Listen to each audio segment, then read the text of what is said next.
In the year 2000, Deseret Book, the church-owned publishing company, published a joint written book from two BYU professors, Joseph Fielding McConkie, a BYU professor of ancient scripture, and Craig J. Ostler, a professor of church history and doctrine. The book is titled Revelations of the Restoration, a commentary on the Doctrine and Covenants and other modern revelation. Two history professors employed at the church-owned school published a book at the church-owned book company stating disbelief in the Seer stone narrative and posing valid questions just a few years before the church started shifting the narrative to be more historically accurate. This book, which Deseret Book states as insightful and inspired, helps us better understand the meaning and context of Revelations. A particular section of the volume did not age well, as the church has worked hard to reframe the narrative of the Book of Mormon's origins and translation. This book states the explanation that Joseph Smith used the Seer stone is simply fiction and created for the purpose of demeaning Joseph Smith and undermining his work. What are we to think then, just 10 years later, when the church published in the Gospel Topics essay that Joseph did use the Seer stone to translate the Book of Mormon? Unsurprisingly, the book is no longer available from Deseret Book, but can be found at online book resellers and even Amazon.com. Let's read from pages 95 and 96. David Whitmer maintained that the prophet used an oval-shaped, chocolate-colored seer stone, slightly larger than an egg. Thus, everything we have in the Book of Mormon, according to Mr. Whitmer, was translated by placing the chocolate-colored stone in a hat into which Joseph would bury his head so as to close out the light.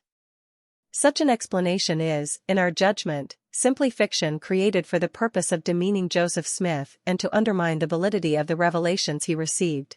In their commentary chapter regarding the process by which the Book of Mormon was translated, the authors dismissed the currently accepted fact that Joseph Smith used a seer stone for translating the Book of Mormon. They clearly state that David Whitmer was the source of this bad information and proceed to destroy his credibility. They claim that this idea is simply fiction created for the purpose of demeaning Joseph Smith and to undermine the validity of the revelations he received. But just over a decade later, we have the church affirming that this is indeed how Joseph Smith translated the Book of Mormon with the rock in the hat. However, all of their reasons about why this doesn't make sense are still valid. Let's look at a passage from their book again. Everything we have in the Book of Mormon, according to David Whitmer, was translated by placing the chocolate-colored stone in a hat into which Joseph would bury his head so as to close out the light. Such an explanation is, in our judgment, simply fiction created for the purpose of demeaning Joseph Smith and to undermine the validity of the revelations he received. Why all this flap and fuss if the prophet didn't really have the plates and if they were not used in the process of translation? What David Whitmer is asking us to believe is that the Lord had Moroni seal up the plates and the means by which they were to be translated hundreds of years before they would come into Joseph Smith's possession, and then decided to have the prophet use a seer stone found while digging a well so that none of these things would be necessary after all. Is this, we would ask, really a credible explanation of the way the heavens operate?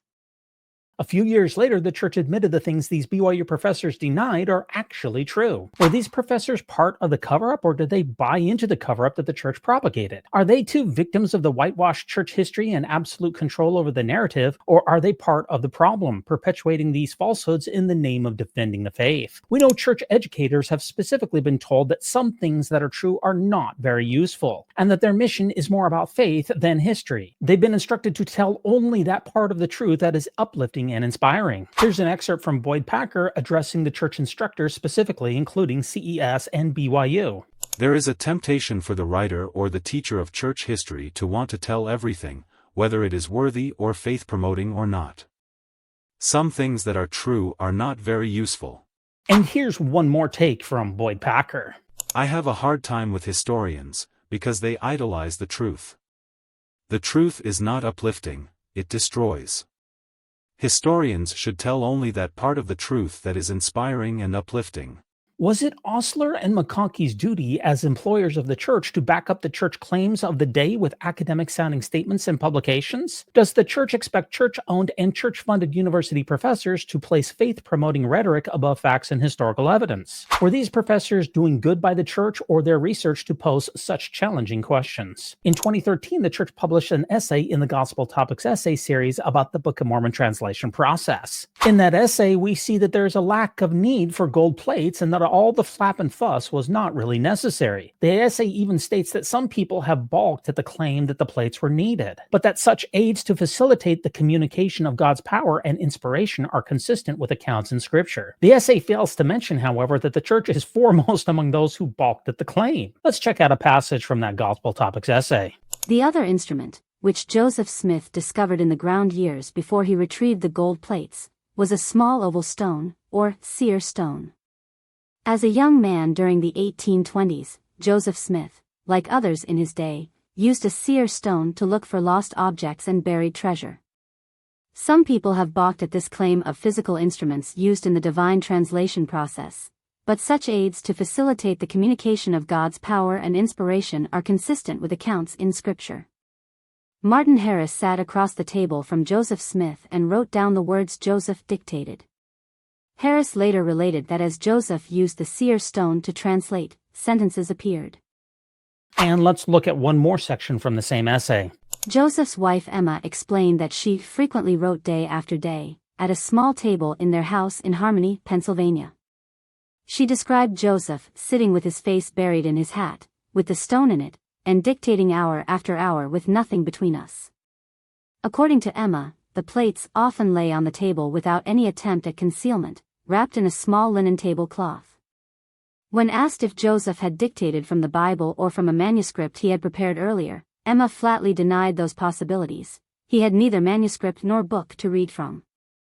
The church published a similar rhetoric in the 2015 October Ensign in an article about Joseph the Seer, written by church historians. They rationalized that the seer stone was part of the culture of the day, and even that Joseph used a seer stone previously to search for buried or lost objects. They don't include that these lost objects were things like buried treasure or that he never found anything. They do, however, include that seer stones can be unfamiliar to those who are without understanding of the 19th century superstitious and folk magic worldview, but that there is a precedent in scriptures for the use of stones to perform God's work. Let's check out a passage from that Ensign article. For those without an understanding of how 19th century people in Joseph's region lived their religion, seer stones can be unfamiliar, and scholars have long debated this period of his life. The stone pictured here has long been associated with Joseph Smith and the Book of Mormon translation. The stone Joseph Smith used in the Book of Mormon translation effort was often referred to as a chocolate-colored stone with an oval shape. In 2020, the church added a page to its website focused on seer stones. It admits that some people in Joseph's day claimed a gift to receive messages through magic rocks. The church rationalizes that these beliefs are biblical and cultural. Joseph's family accepted these beliefs, and he gained practice using seer stones by using them to search for buried objects. These claims would have been grounds for excommunication a few decades ago, but today they are admitted by the church itself. This church is still not delving into the details of these treasure digs or the other occult beliefs of Joseph Smith, but they are coming clean at some level and sharing historical truths that might not be useful to the church, even though they are true. Let's check out that website. In Joseph Smith's day, some individuals claimed that they had a gift to see, or receive divine or supernatural messages, through seer stones. These beliefs came from the Bible and from European cultural traditions, brought to early America by immigrants. Joseph Smith and his family accepted these beliefs, and Joseph occasionally used stones he located in the ground to help neighbors find missing objects or search for buried treasure. Today, since the fact of the historical evidence of Joseph Smith using a magic rock in a hat is no longer denied, where does the line of questioning from Fielding McConkie and Osler lead us? Are the questions still valid if the facts they were mocking are indeed true? But what about those questions posed by the BYU professors in their 2000 book about the seer stone translation method making the gold plates useless? What are we to make of all the preparation of the gold plates and the small plates in order to retell the story of the 116 pages that Joseph and Martin were destined to lose? Again, why is there so much consternation over interpreters and gold plates when all Joseph needed was a chocolate-colored stone and a hat in order to produce the Book of Mormon? Again, let's go back to Fielding McConkie and Craig Osler. Everything we have in the Book of Mormon, according to David Whitmer, was translated by placing the chocolate-colored stone in a hat into which Joseph would bury his head so as to close out the light.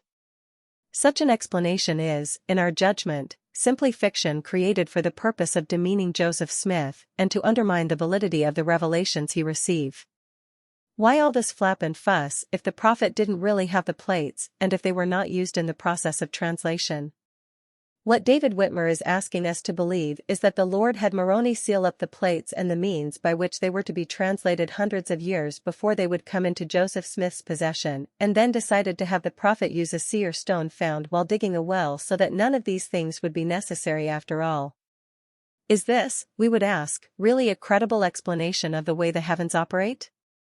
We are now expected to believe that the Lord had Moroni/Nephi and all of the Nephite prophets write in Reformed Egyptian by etching on gold plates, and that they buried these plates and Moroni as an angel returned to show them to Joseph Smith after 4 years of annual instruction. Joseph took the gold plates and was endangering himself and his family due to possessing the relics, and was forced to hide them and even run through the woods fighting off assailants. Joseph and Martin Harris would eventually lose the first 116 pages of the translation, but the Lord would foresee this and prepare another version of the story in the small plates of Nephi. But here's the kicker. Joseph apparently didn't use the plates in translation anyway. Joseph was supposedly instructed by the Lord to show the plates to the 3 and the 8 witnesses. But the actuality of these witnesses seeing the plates with their physical eyes is greatly disputed. And Joseph would receive a Urim and Thummim from the same buried stone box as the gold plates, but he would have already found his own Seer stone, which he preferred to use for convenience when digging a well, or digging for buried treasure, depending on which story you believe. It's incredibly ironic that the church has begun to come clean with the church history narrative. They have accepted and started to teach that Joseph Smith used his own Seer stone to translate the Book of Mormon. What are we to make of the ramification of this change in narrative? Historians have long seen the inevitable consequence of the narrative change and have demanded pertinent questions. Are these shelf items for historians? None of these relics or preparations from numerous prophets and the Lord were needed or necessary for the modern Book of Mormon. Is this really how an omnipotent and omniscient God operates? Does he require his prophets to perform useless tasks? Why then was all of this done in preparation for the Book of Mormon when none of it was necessary or even used in the process?